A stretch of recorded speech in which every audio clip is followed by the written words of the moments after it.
एक गांव में युवराज नाम का बहुत बड़ा अमीर आदमी रहते थे। उनके पास बहुत से पैसे, बहुत से जेवर रहते थे। कुल मिला के उनके पास 100 करोड़ के जायदाद थे। उनके पास बहुत ज्यादा पैसा रहने के बावजूद उन्होंने शादी ही नहीं की, इसलिए उनके साथ बीवी बच्चे कोई भी नहीं थे। उनके पास बहुत सारे पैसे रहने के कारण से बहुत से लोग उनके पास आके झूठी प्यार दिखाने लगे, लेकिन युवराज को ये बात पता चल गई, इसलिए वो सारे लोगों को उनकी जिंदगी से ठुकरा दिया। इनके पास ज्यादा जायदाद रहने की वजह से किसी को वारिस बनाने का सोच रहे थे। एक दिन उनसे मिलने के लिए उनके दोस्त आए थे। उनसे युवराज ने कहा था, सुनो, मेरे मरने के बाद मैंने फैसला किया है कि मुझे अपने जायदाद के लिए एक वारिस चाहिए। ये तो बहुत अच्छी बात है, जल्दी जल्द उसे कर देना। हाँ दोस्त, मैंने उसके बारे में सोच के भी रखा है। अभी मैं तुमसे बताता हूँ, मुझसे बोलना कि वो कैसा है। ठीक है, बोलो क्या बात है। मेरे जायदाद के वारिस को चुनने के लिए मैं एक प्रतियोगिता रखने वाला हूँ। क्या प्रतियोगिता?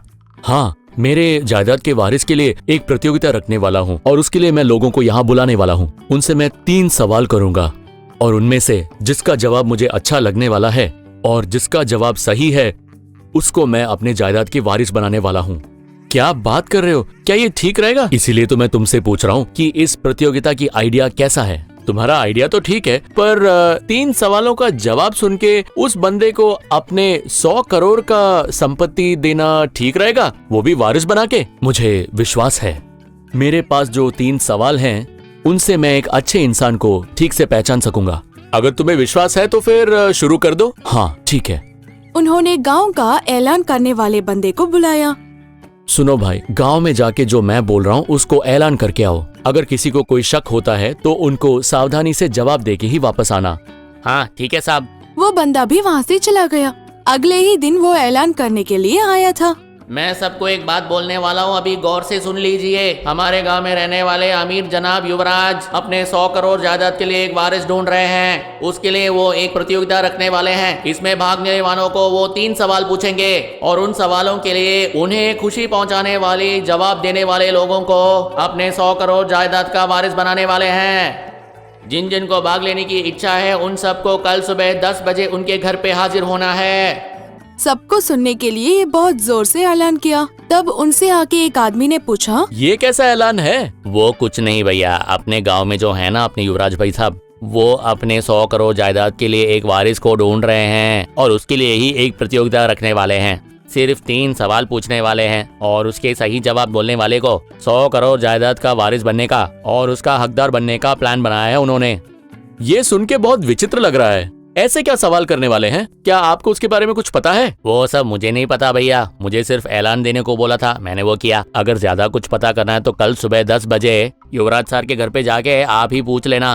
हाँ ठीक है। उसके बाद ऐलान करने वाला वो आदमी वहाँ से चला गया। क्या बात है, 100 करोड़? अगर वो 3 सवालों का जवाब मुझे पता होता कितना अच्छा होगा। कैसे भी तीनों सवाल का जवाब बोल के 100 करोड़ का वारिस बनना है मुझे।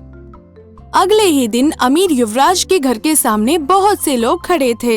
उनमें से एक एक को अंदर बुला के उनसे अपने सवालों को युवराज पूछने लगे। पहले आदमी से युवराज अपना पहला सवाल पूछा था, क्या आपने भगवान देखा है?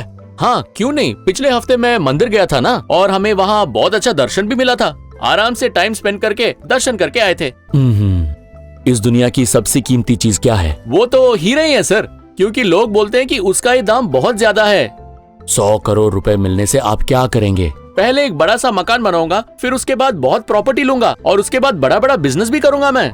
ठीक है, आप अभी जा सकते हैं। अगर आपकी जवाब सही थी तो हम आपको बुलाएंगे। उसके बाद वो आदमी वहाँ से चला गया। वो बाहर आने के बाद अगले जाने वाले बंदे ने उनसे पूछा, क्या भैया सवाल कैसे थे? आसान थे क्या? हाँ बहुत आसान था। क्या आपने सही जवाब दिया था? पता नहीं जी, उन्होंने बोला कि अगर जवाब सही है तो बाद में बुलवाएंगे।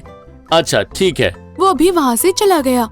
अगले आदमी से भी युवराज ने वही सवाल दोहराए, क्या आपने भगवान को देखा है?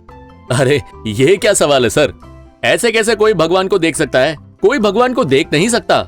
अच्छा ठीक है, दुनिया की सबसे कीमती चीज क्या है? मेरे ख्याल से वो हीरे ही है सर, क्योंकि उसका दाम ही बहुत ही ज्यादा है ना।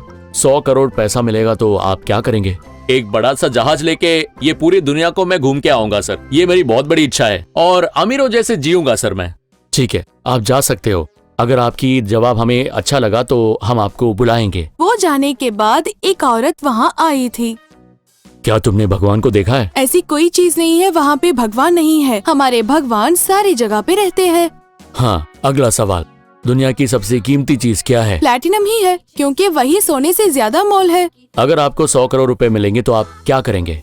अगर मुझे 100 करोड़ मिल गए तो भगवान, मैं कुछ भी कर सकती हूँ ना। पहले 200 जेवर सोना लेके सर से पाँव तक पहन के ये गांव को एक राउंड घूम के आऊंगी। उसके बाद एक बड़ी गाड़ी एक लेना है। उसके बाद मेरे पास 100 करोड़ रहने की वजह से मेरे शौहर को उनकी फैमिली से अलग ले जाके अपनी जिंदगी को खुशी खुशी जीऊंगी। उसके बाद एक कपड़े के दुकान को लेके उसके बाद वहाँ से रोज एक नया नया कपड़ा उठा के पहनूंगी। ठीक है, ठीक है, बस अगर आपका जवाब अच्छा लगा तो हम आपको बुलाएंगे। ठीक है जी, ऐसे बोल के वहाँ से वो चले गए। उसके बाद वहाँ बहुत से लोग आए थे, लेकिन किसी के जवाब में उनको खुशी ही नहीं मिली। आखिर में एक जवान लड़का आया था। बैठिए। वो सोफा में बैठा था। युवराज को उम्मीद ही चली गई कि उनके सवालों से एक सही बंदे को वो जान पाएंगे। अभी तक जो भी आया उनसे उनको अच्छा जवाब नहीं मिला। दिखने में तो ये बहुत छोटा है, क्या ये मेरे सवाल का सही जवाब दे पाएगा? ठीक है, पूछ के ही तो देखते हैं। ऐसे मन में सोच के उन्होंने सवाल किया, क्या तुमने भगवान को देखा है? देखा है सर, मेरे 8 साल तक भगवान मेरे साथ ही थे सर। क्या बात कर रहे हो? हाँ सर, मेरे भगवान कभी भी मेरे माताजी ही हैं सर। मेरे 8 साल की उम्र में मेरी माँ जब काम से वापस लौट रही थी, मेरी माँ एक एक्सीडेंट में गुजर गई थी। पैदा होते ही मेरे पिताजी माताजी को छोड़ के कहीं और चले गए थे। अकेले परिश्रम करके मुझे पाल पोस के बड़ा किया मेरी माताजी ने, वही मेरी भगवान है। इस दुनिया की सबसे कीमती चीज क्या है? वो पढ़ाई है सर। कैसे बोल रहे हो? एक बंदे का विकास कभी भी उसके शिक्षा से ही हो सकता है सर।